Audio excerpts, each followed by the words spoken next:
देख सकता नहीं हम लोग अंदर प्रवेश कर चुकल बनी सर।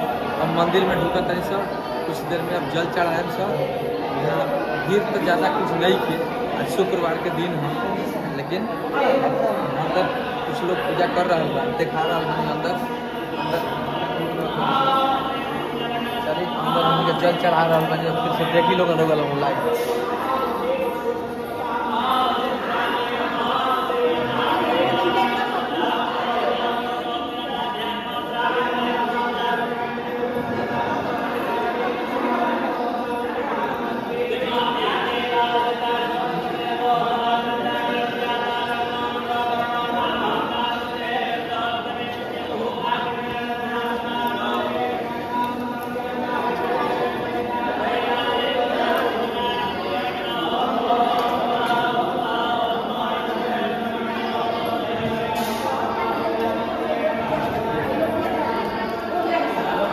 देख सकता है लोगन हमके जल उल चढ़ा चुकनी सर, अंदर बानी सर। थोड़ा इनमें अंधेरा बा, ऐसे रोगा लोगन थोड़ा सा देखी वीडियो में रोगा लोगन तो कहाँ हम अंधेरा बा, ये रोगा लोगन देखी तो नहीं यहाँ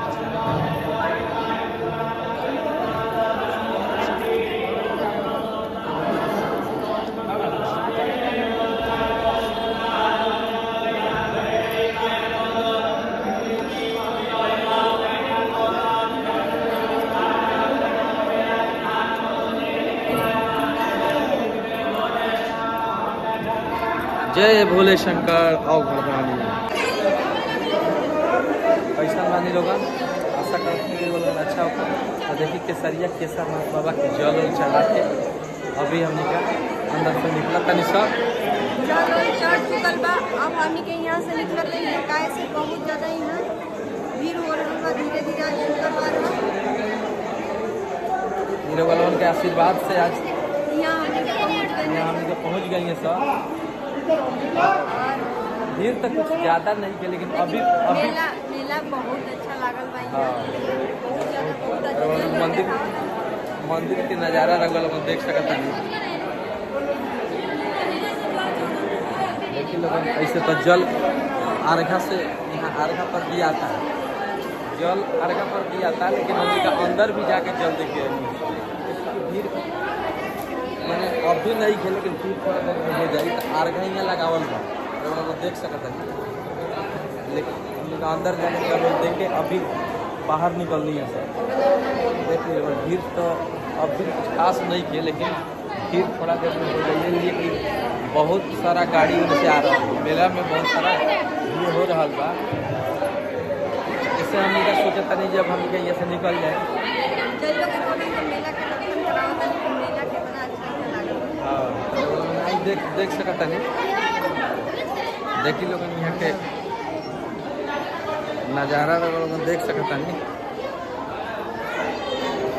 देख ली पूजा भी अब थोड़ा सा धूप में होगा रही है ज़्यादा। मनपसंद का सामान ले सकते हैं, देख सकते नहीं। 99 रुपए में केसरिया केसरनाथ के जल चढ़ा के हमने बाहर निकल बने 99 रुपए में मेला आप में ले सकते हैं क्रॉकरी घूम रहा बने। जी हाँ, यदि शीशे का कोई भी बर्तन लेना हो तो अभी आए 99 मिनी मॉल में। यदि आपको श्रृंगार का कोई आइटम लेना है तो अभी आए 99 मिनी मॉल में। यदि चप्पल या लठी आइटम लेना है तो अभी आए 99 मिनी मॉल में। यदि कपड़ों का कोई आइटम लेना है तो अभी आए 99 मिनी मॉल में। यदि खिलौना का कोई आइटम लेना है तो अभी आए 99 मिनी मॉल में, क्योंकि हमारे यहाँ रंग बिरंग के आपके बच्चों के लिए खिलौने हैं। जी हाँ, जीप, कार, मारुति रंग बिरंग का खिलौना है हमारे 99 मिनी मॉल में। जी हाँ, इतना ही नहीं, हेलीकॉप्टर, एरोप्लेन रंग बिरंग का खिलौना है हमारे 99 मिनी मॉल में। इतना ही नहीं, हमारे यहाँ बच्चों के पसंद है डॉक्टर आज अपने मन देख सकता है तो भीड़ बा। हम देख सकते हैं केसरिया केसरनाथ मंदिर से जल चढ़ा के रिटर्निंग आ रहा बन।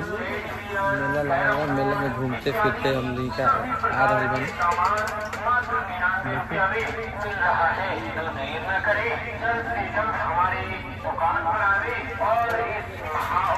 देख सकता नहीं लोग सामान यहाँ ट्राई हो रहा है खरीदे